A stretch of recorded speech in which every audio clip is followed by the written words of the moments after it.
Lay. Hi. So congratulations. Are you one of the influencer ng Pioneer since the launch 2021 sa Lux na. So what can you say about nakakaapat na taon ng Lux? Oh, I'm so proud. I'm so proud, especially that I started with Lux. We started together in 2021. Nakaka-proud talaga. Because we started yung products before ni Miss Ana. Wipes. Tapos merong mga eye cream, unti-unti nilo-launch hanggang nanganak na with the drinks and then the pharmaceuticals, yung may Ana tayo, meron tayong beauty talks. So, very proud that we are growing together, and I'm also very proud of Ana because from day one until today, 4 years after, she has not changed even a bit. She's still the same humble Ana Magkawasak. Ano yung favorite product mo? Favorite ko? Shucks, marami. Well, ako hindi ko pwedeng hindi i-take everyday si Ana E. Ana E talaga. Kasi when she launched it, a few days lang, siguro 5 to 7 days, nakita ko agad yung improvement ng skin ko. Lahat kami sa bahay, even my assistant, my staff sa bahay, mga naka-Ana E. Lahat sila glowing. So, isa ang paborito ko si Ana E. Of course, the Lux Slim Macchiato. Coffee. Avocado, I love avocado. And then, Beauty Talks, proven. Si Beauty Talks, I'm not after the gluta actually, yung gluta and collagen content niya. What I'm after for a Beauty Talks is the way it helps me with my digestion, because when you take it at night, in the morning, you go easily. It helps you because of the benefits of it in helping you with your digestion. Yun, ano pa ba? Ekran, of course, the sunscreen. Tapos, kamusta yung project mo ngayon? You're still part ng Batang Quiapo? Yes, I'm still part of Batang Quiapo. Ano yung role mo doon? Secretary ni Mayor Guerrero. So galing ako kay Tito Albert. And then nung nag-transition kay Jake Cuenca, lumipat ako. So basically parang secretary ni Mayor. Hindi ka pa naman pinapatay doon. Hindi pa. I mean, di ba laging may mga ganun? Correct, lahat sila nagpatay na ako, hindi pa. Pag medyo na-feel ko na papatayin ako, hindi pa ako pwede bukas.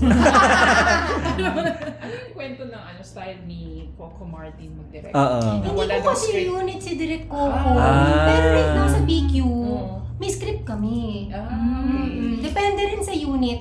Pag sa Direk Coco Sino nag-handle sa'yo lagi? Madalas Malu Sevilla. Direk Malu Sevilla.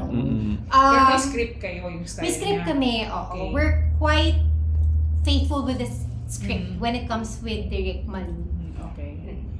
Pero, Si Direk Coco, kasi yung ibang alaga ni Mama Oji na kay Direk Coco na unit naman, nakakasama niya, sila Patty, sila Jegs. Yun. Ano naman sila, minsan daw may freestyle na parang hindi bagay, ganituin mo na lang, ibahin mo na lang. May mga ganun sila daw. Ako hindi ko na-experience kasi nga lagi ako nasa pero naka-eksena naman si Coco? No!